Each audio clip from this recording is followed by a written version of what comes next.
Party ही कर सकती है। और यशस्वी प्रधानमंत्री के ही लिए हमारे यहाँ की माननीय पार्षद से पार्लियामेंट तक पहुंचने का रिकॉर्ड भी किसी ने बनाया। इस बालाघाट की धरती से जोरदार अभिनंदन करें अपने नवनिर्वाचित सांसद भारती पारदी जी का।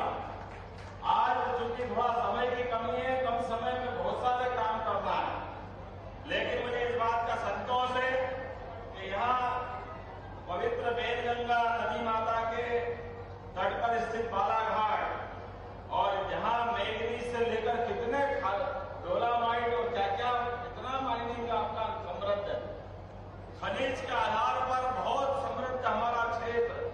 और यहाँ की कोदो, कुटकी और चिन्नौर का चावल, जिसकी तो जीआई टैगिंग भी हो गई।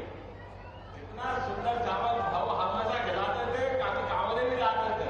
जोरदार अभिनंदन करो अपने उस अपनी धरोहर के लिए।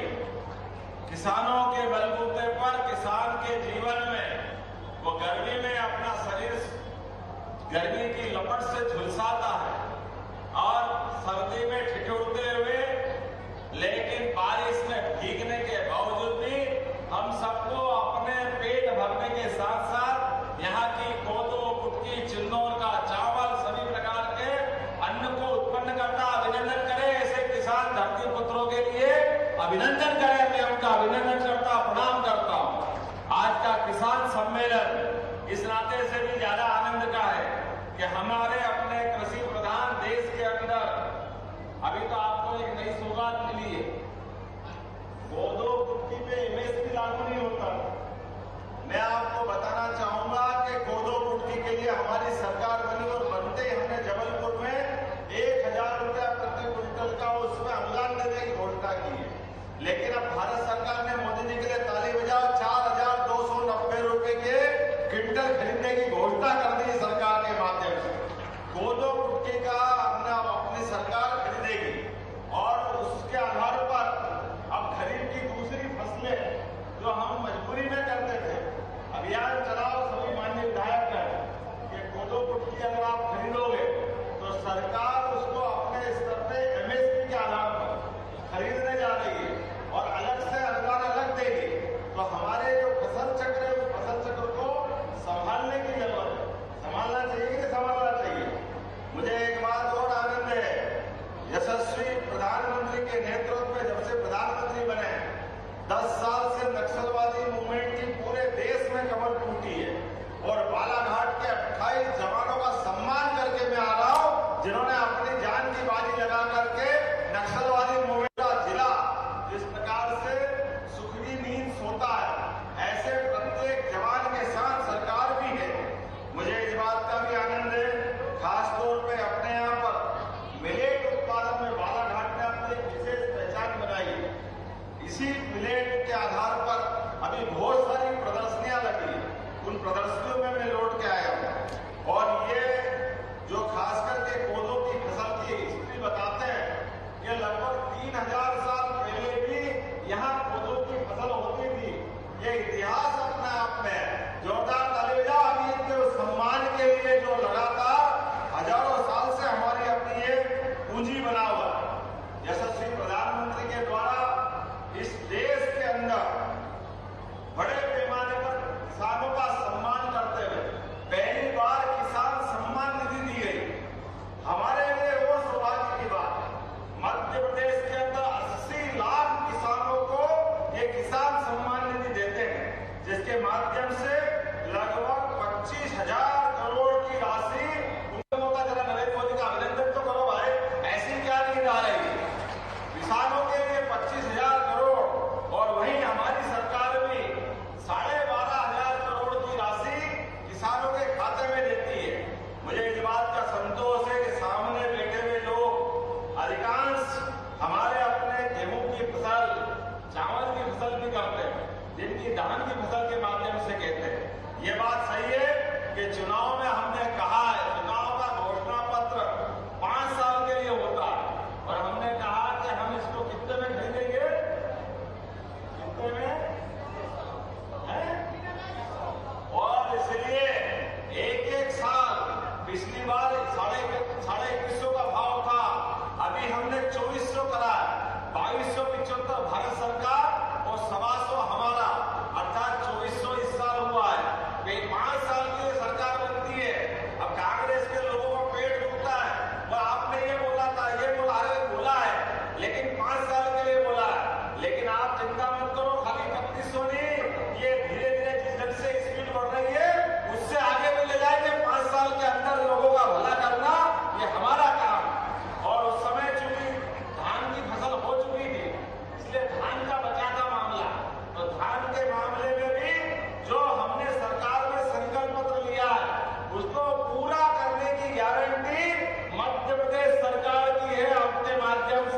किसी को कोई कमी नहीं आएगी। धीरे धीरे करके जो जो आपने कहा है हम सब करने जा रहे हैं। अभी आप अंदाज लगा लो, बिजली के बिल के ऊपर ही जो 5 हॉर्स तक का कनेक्शन आपको मिलता है, आप कितना पैसा देते हो उसका? 7,500। सरकार उसमें आपके साथ 51,000 की सब्सिडी मिलाती है, अर्थात वो है तो 58,000 का, लेकिन आपको कितने में पड़ रहा है? केवल 7,500 में। और हम कोशिश कर रहे हैं आने वाले समय में सूर्य किरण के आधार पर, सोलर एनर्जी के आधार पर हमारे किसानों को ये बिजली भी मुफ्त हो जाए।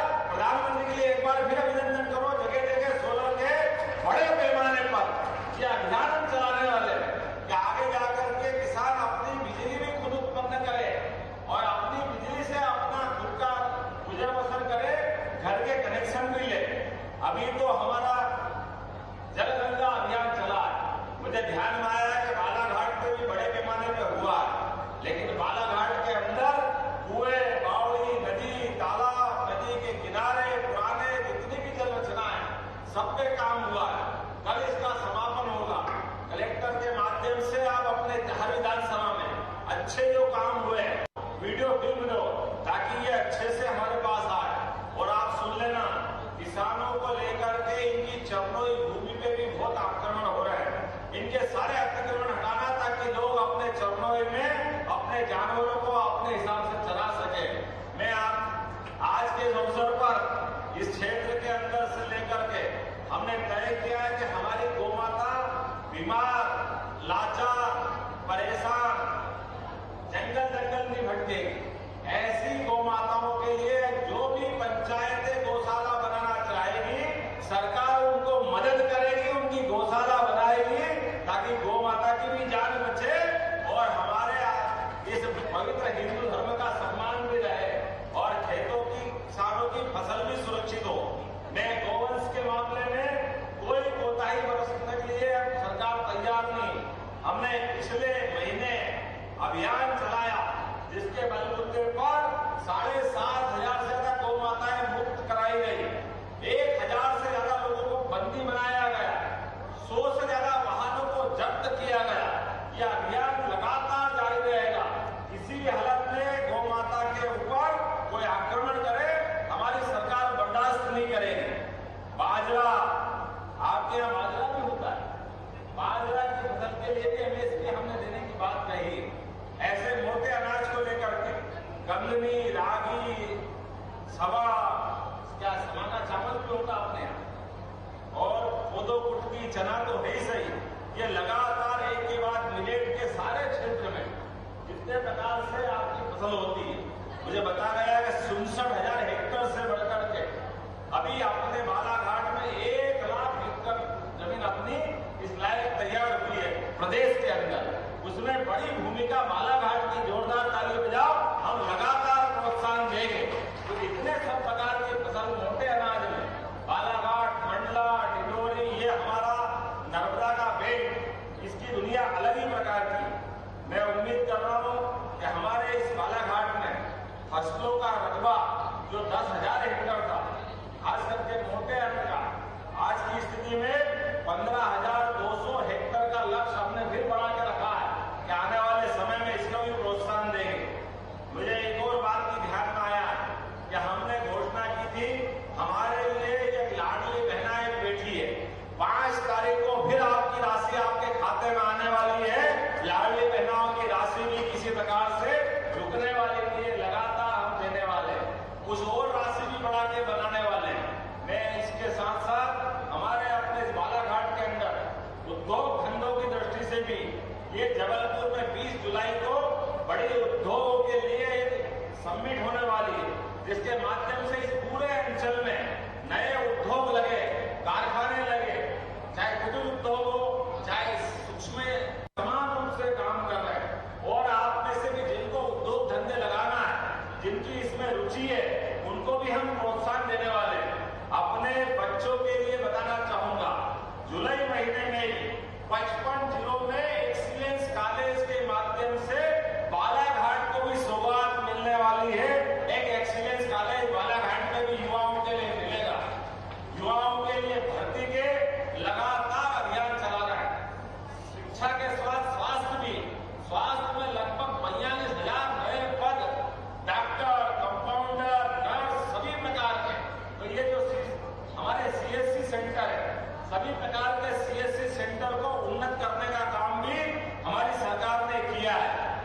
जल्दी लाभ मिलेगा। लगभग 15,000 पद पुलिस के भी भर्ती के बाकी है, मुझे ध्यान में दिलाया गया। बहुत जल्दी ये पद भी भरने का काम हमारी सरकार करेगी ताकि लोगों को रोजगार लगातार मिल सके। ऐसी एक नहीं बहुत सारी बात मैं बता सकता हूं, लेकिन आज तो चूंकि आज विशेष दिन है, मैं आपका धन्यवाद करने आया हूं। और अभी तो शुरुआत हुई है सरकार, लगातार इस प्रकार से आते रहेंगे, एक के बाद एक जो बालाघाट चाहेगा वो सब कुछ करेंगे। लेकिन अभी कुछ काम आपके बीच में जो मंजूर किए हैं उनके बारे में बात करना चाहूंगा। लगभग 101 करोड़ की लागत से सरेखा railway overbridge Balaghat Dabra railway crossing का भी निर्माण किया जाएगा। ये घोषणा भी हमारे द्वारा की जा रही है। मुझे इससे लगता है कि 25 करोड़ 30 अरे भैया करोड़ों में बोला, ताली वाली का बजाओ, सुनते सुनते आपके साथ ऐसा लग रहा है कि हमारी अपनी कौन सी दुनिया में है।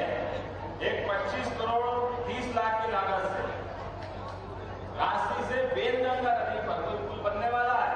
ये पुल बनने की भी जरूरत थी कि नहीं थी? जोरदार ताली बजाओ। ये बनाने की घोषणा अपनी सरकार के द्वारा की जा रही है। 24 करोड़ की लागत से बालाघाट जागपुर उच्च स्तरीय पुल का भी निर्माण किया जाएगा। ये भी आपके यहाँ पर है। 15 करोड़ की लागत से वाराणसी में रेलवे ओवरब्रिज होने वाराणसी वाला, जोरदार ताली बजा। वाराणसी को भी 15 करोड़ की लागत से आपको भी ये लाभ दिया जाएगा। जिले के अंदर किसानों की ब्याज माफी 32,161 किसानों के 41 करोड़ की राशि का ऋण हमारे द्वारा माफ करने की मैं घोषणा करता हूं, ताकि किसानों को वापस रेगुलर आने में उनकी मदद मिल सके। संबल योजना के माध्यम से 27,705 हितग्राहियों को लगातार लाभ दे रहे हैं। मैं उम्मीद करूंगा जल जीवन mission, health mission, education mission, सभी प्रकार के कामों के माध्यम से विकास की ये धारा लगातार चलती रहेगी। यशस्वी प्रधानमंत्री नरेंद्र मोदी जी के नेतृत्व में डबल इंजन की सरकार लगातार बढ़ती रहे। 2-3 जानकारी आपको और देना चाहूंगा।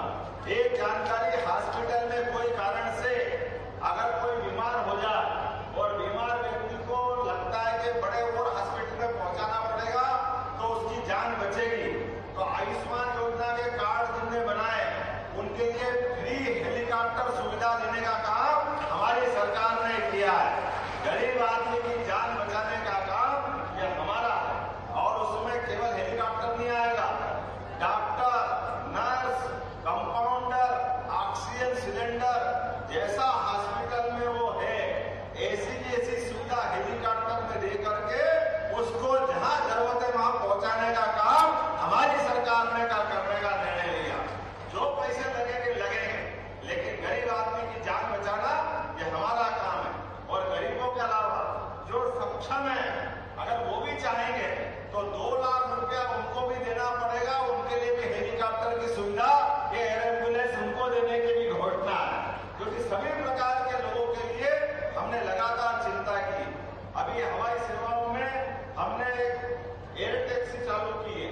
एयर टैक्सी के माध्यम से जबलपुर, ग्वालियर, इंदौर, रीवा ऐसे बड़े बड़े शहर के बाद आने वाले समय में जहां जहां हवाई पट्टी बनती जाएगी वहां भी एयर टैक्सी के माध्यम से अपने प्रदेश के अंदर का संबंध बनाएंगे। आपके अंदर ग्रामीण क्षेत्र में भी कोई अच्छे मंदिर हो जो पुराने हैं, जिनका मान सम्मान है, जिनको जानते हैं, धर्मस्व विभाग के माध्यम से प्रत्येक स्थान का भी निर्माण करने का, उनका उद्धार करने का हमारी सरकार द्वारा निर्णय किया गया है। हमारे देवस्थान अच्छे नहीं होंगे तो किसको जानेंगे?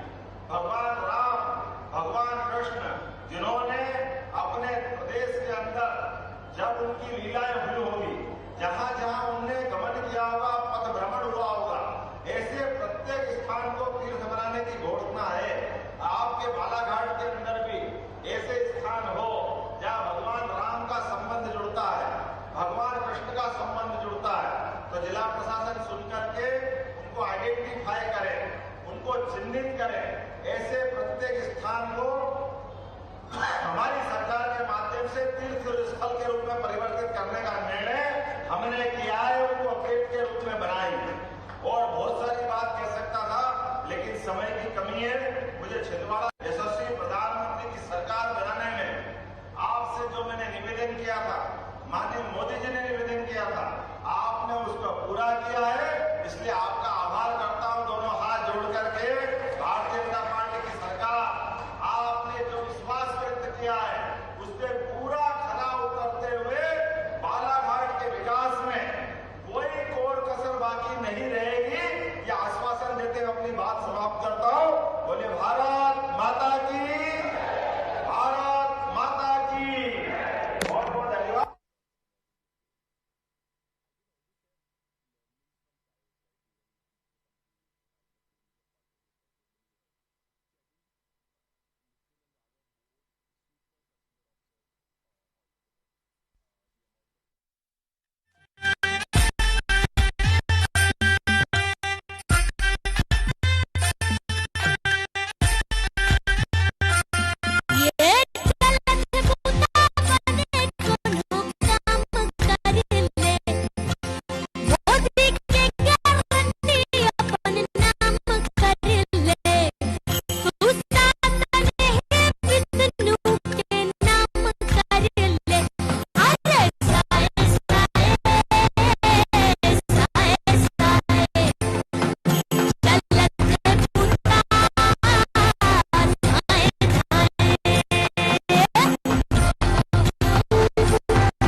दुनिया भर के पर्यटकों के लिए आकर्षण के केंद्र मध्य प्रदेश में पीएम श्री पर्यटन वायु सेवा, पीएम श्री धार्मिक पर्यटन हेली सेवा और पीएम श्री एयर एम्बुलेंस सेवा प्रारंभ की गई है।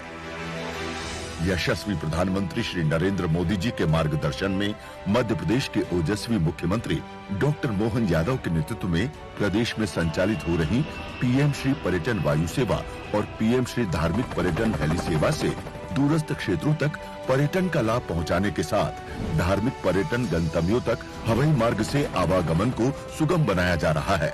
तो वहीं पीएम श्री एयर एम्बुलेंस सेवा से प्रदेश के जन जन को आपात स्थिति में तुरंत इलाज की सुविधा पहुंचाई जा रही है।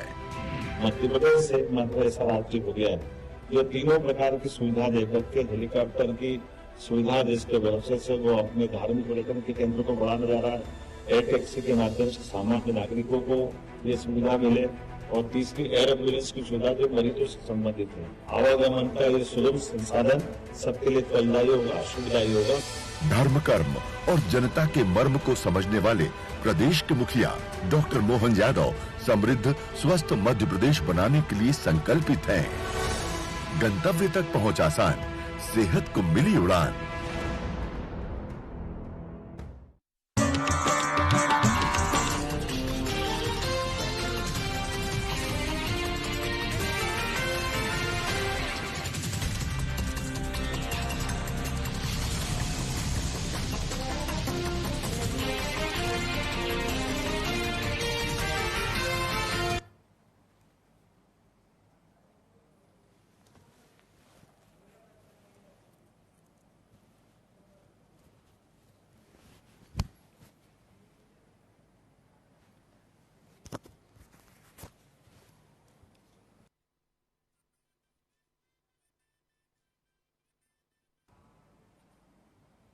नमस्कार, बहुत स्वागत है आपका खबर दोपहर में। मैं हूं आपके साथ अमित शर्मा। सबसे पहले बात करेंगे भोपाल की, जहां प्रदेश कांग्रेस की समीक्षा बैठक शुरू हो गई है, जिसमें पीसीसी चीफ जीतू पटवारी और पूर्व सीएम पृथ्वीराज चौहान समेत सभी कांग्रेस नेता पहुंचे। इस दौरान कांतिलाल भूरिया ने बीजेपी पर आरोप लगाते हुए कहा कि भाजपा ने प्रजातंत्र की हत्या की है, किसी भी सूरत में भाजपा 29 की 29 सीट नहीं जीत सकती थी। वहीं इसे लेकर मंदसौर लोकसभा प्रत्याशी ने ईवीएम सेट किए जाने की बात कही। मेरा व्यक्तिगत मानना है कि ईवीएम का भरपूर उपयोग हुआ है। सर, कांग्रेस में अंदरूनी कला या फंडिंग की कुछ कमी जैसा नहीं, अंदरूनी जैसा पूरे कांग्रेस पूरी ताकत के साथ एकजुट होकर काम कर रही थी। फंडिंग की कोई बात ही नहीं है। नेता लोग 1, 2, 5, 10 ऐसे होंगे काम करेंगे, पर ऐसे 29 के 29 को नालायक कैसे डिक्लेयर करेंगे? ये तो मैंने बेईमानी है कि नहीं है भाई? हम लोग भी लंबे समय से काम करते आ रहे हैं और हमने काम किया चप्पे चप्पे में। जो आज जमीन पे जो धरातल पे काम है वो हम लोगों ने किया है। उन्होंने 10-15 साल में कोई भी ऐसा काम आप कहीं भी घूम के देखिए बीजेपी का काम कोई बता दे। हार के कई कारण रहे और प्रमुख रूप से मेरे हिसाब से जो मुझे कारण लगा वो पुलिस प्रशासन के द्वारा जो अपना काम था उस काम को निष्पक्ष तरीके से न करते हुए ऐसा महसूस हो रहा था चुनाव में जैसे वो भारतीय जनता पार्टी के कार्यकर्ता के रूप में कार्य कर रहे हैं। चाहे पुलिस की व्यवस्था हो, हमने कई मतदान केंद्रों पर देखा। देखिए, ईवीएम का विषय तो है। देखो, मशीनें 99% 700 से ज्यादा तो हमारे यहाँ 2200 पोलिंग है। 700 से ज्यादा मशीनें जिनकी रिसीविंग है, 99% रिचार्ज मिली है। और जो निर्वाचन आयोग ने तर्क दिया है वो तर्क जो है संगत नहीं है। पीसीसी चीफ जीतू पटवारी ने मंत्री नारायण कुशवाहा के शराब वाले बयान पर तंज कसा। उन्होंने कहा कि सरकार पूरी जनता को नशे में रखना चाहती है, इसलिए उन्होंने बीवियों के साथ बैठकर शराब पीने की बात कही। वहीं उन्होंने कहा कि मध्य प्रदेश की जनता और कांग्रेस पार्टी चाहती है कि बीजेपी से कैसे मुक्ति मिले और मध्य प्रदेश में कांग्रेस पार्टी कैसे सत्ता में आए, जिसे लेकर हम समीक्षा कर रहे हैं।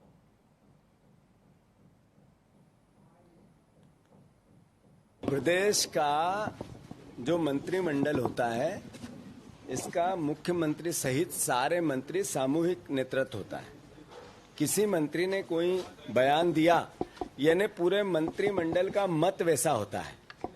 कुशवाहा जी ने कहा कि घर में सबको बिठाओ और अपनी अपनी बीवियां शराब पिलाओ। ये मैसेज क्या है? ये मैसेज ये है कि ये सरकार सबको, पूरे प्रदेश को नशा युक्त रखना चाहती है, नशे में रखना चाहती है। एक तरफ शराबबंदी की बात होती है, एक तरफ नशा मुक्ति की बात होती है और दूसरी तरफ नशा घर में करो, रेगुलर करो, रोज पिलाओ। ये प्रदेश के मंत्री बता रहे हैं।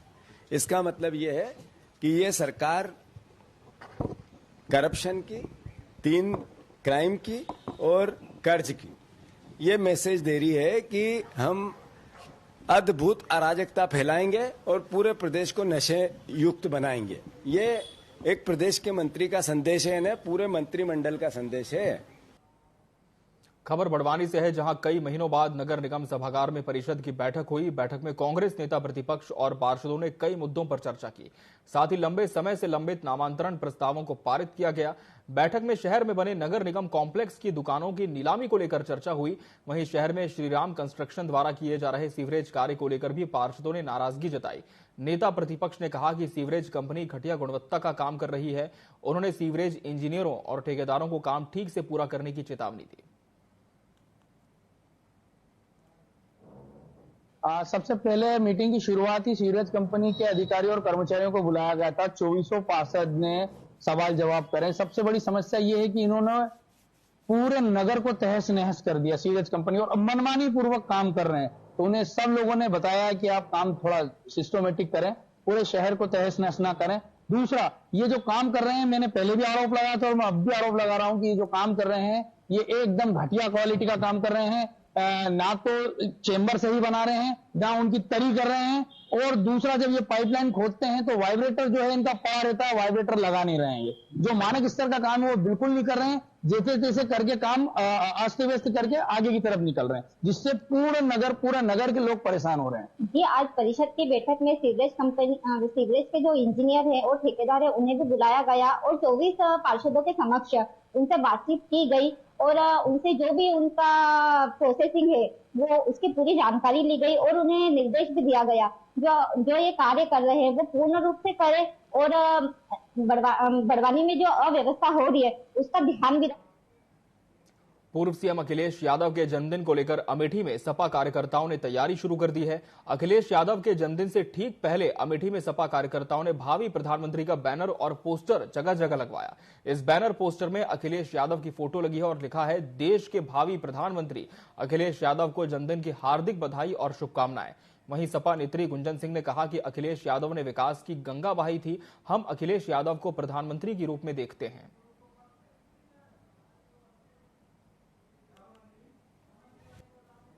देखिए 1 जुलाई को माननीय राष्ट्रीय अध्यक्ष जो हम लोग के महबूब नेता है उनका जन्मदिन है, तो ये बहुत ही हर्षोल्लास से हम लोग मनाएंगे और ये जनता पूरी तरह से बहुत खुश है। और जो मैंने उसमें प्रधानमंत्री वाला मेंशन किया है, तो अब अखिलेश जी से को जो है जनता को बहुत से उम्मीदें हैं। जिस हिसाब से उन्होंने एक विकास की गंगा बहाने का काम किया अखिलेश जी ने जो है, तो जनता बहुत उनकी उम्मीद से नजरों से देख रही है। तो हम लोग अपने महबूब नेता को जो है एक भावी प्रधानमंत्री के रूप में देखते हैं और यूपी में 37 सीटें आना ये बहुत ही बड़ी एक उपलब्धि है।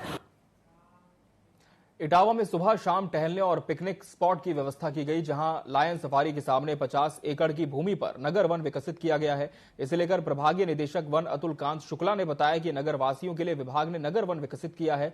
शहरों में बढ़ते वायु प्रदूषण से नगर वासियों को स्वच्छ ऑक्सीजन मिलना मुश्किल होता जा रहा है। इसी को देखते हुए 50 एकड़ भूमि पर नगर वन विकसित किया जा रहा है।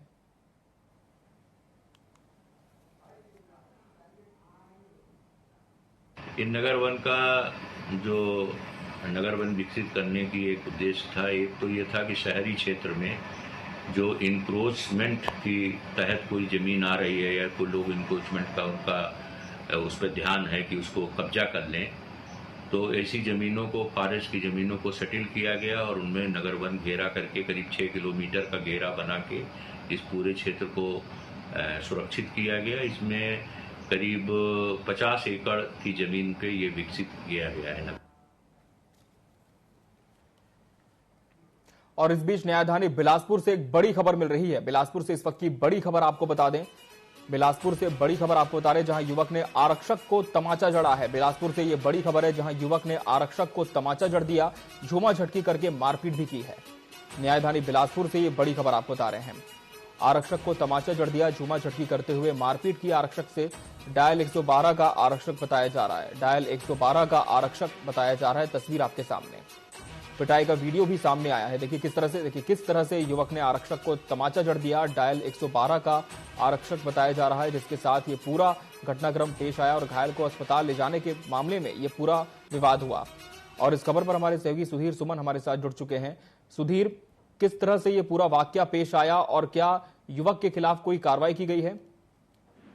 बिल्कुल अमित, देखिए ये पूरा जो मामला है वो रतनपुर थाना क्षेत्र का मामला है, जहां डायल 112 के आरक्षक आरक्षक के साथ पिटाई का वीडियो सामने आया है, जिसमें देखा जा सकता है कि जो युवक है वो कैसे जो आरक्षक को ही मार रहा है। और ये बताया जा रहा है कि इसी मामले को लेकर के डायल 112 को वहां बुलाया गया था। इसी को लेकर के जो युवक था जिन्होंने आरक्षक को मारा है वो आक्रोशित हो गया और इस तरह से उनको तमाचा जड़ दिया।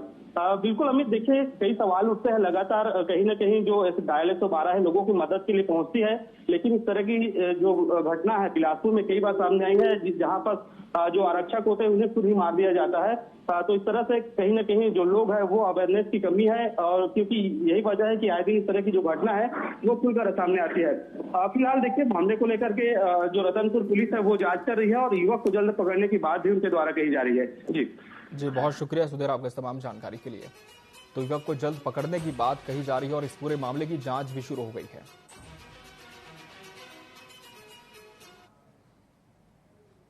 कटनी की बात करेंगे, जहां से एक हैरान करने वाला मामला सामने आया है। एक व्यक्ति को अस्पताल में स्ट्रेचर न मिलने पर सब्जी ठेले में लिटाकर अस्पताल के अंदर तक पहुंचाया गया। मामला कटनी जिले के जिला अस्पताल का है। यह अस्पताल कर्मचारियों की लापरवाही के कारण हमेशा सुर्खियों में रहता है।